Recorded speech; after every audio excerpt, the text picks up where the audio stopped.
1 Samuel chapter 19. Jonathan helps David. Saul told his son Jonathan and his officers to kill David, but Jonathan liked David very much, so he warned him. "Be careful, Saul is looking for a chance to kill you. In the morning go into the field and hide. I will go out into the field with my father. We will stand in the field where you are hiding. I will talk to my father about you, and I will tell you what I learned." Jonathan talked to his father Saul. Jonathan said good things about David. He said, "You are the king. David is your servant. David hasn't done anything wrong to you, so don't do anything wrong to him. He has always been good to you. He risks his life when he killed the Philistine. The Lord won a great victory for Israel. You saw it, and you were happy. Why do you want to hurt David? He's innocent. There is no reason to kill him." Saul listened to Jonathan and made a promise. He said, "As surely as the Lord lives, David won't be put to death." So Jonathan called David and told him everything that was said. Then Jonathan brought David to Saul, and David was with Saul as before. Saul tries again to kill David. Once again there was war with the Philistines, and David went out to fight. He defeated them badly, and they ran away. Later, in Saul's house, David was playing the harp. Saul was there with his spear in his hand. Then an evil spirit from the Lord came on Saul. Saul threw his spear at David and tried to pin him to the wall. David jumped out of the way, so the spear missed him and stuck in the wall. That night, David ran away. Saul sent men to watch David's house. They stayed there all night. They were waiting to kill David in the morning. But David's wife, Michal, warned him. She said, "You must run away tonight and save your life. If you don't, you will be killed tomorrow." Then Michal,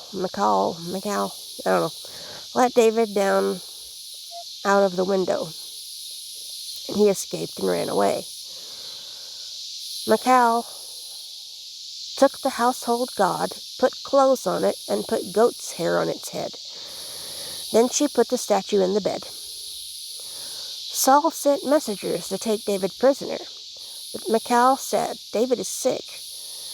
The men went and told Saul, but he sent messengers back to see David. Saul told these men, "Bring David to me.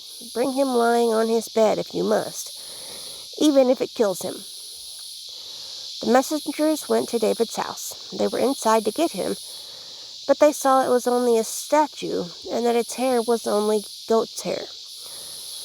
Saul said to Michal, "Why did you trick me like this? You let my enemy escape, and now he is gone." Michal answered Saul, "David told me he would kill me if I didn't help him escape." David goes to the camps at Ramah. David escaped and ran away to Samuel at Ramah. He told Samuel everything that Saul had done to him. Excuse me. Then David and Samuel went to the camps where the prophets stayed. David stayed there. Saul heard that David was there in the camps near Ramah. So he sent some men to arrest David. But when they came to the camps, there was a group of prophets prophesying. Samuel was standing there leading the group. The Spirit of God came on Saul's messengers, and they began prophesying. Saul heard about this, so he sent other messengers, but they also began prophesying. So Saul sent messengers a third time, and they also began prophesying. Finally, Saul himself went to Ramah. Saul came to the big well by the threshing floor at Seku. He asked, "Where are Samuel and David?" The people answered, "In the camps near Ramah." So Saul went out to the camps near Ramah. The Spirit of God came on Saul, and he also began prophesying.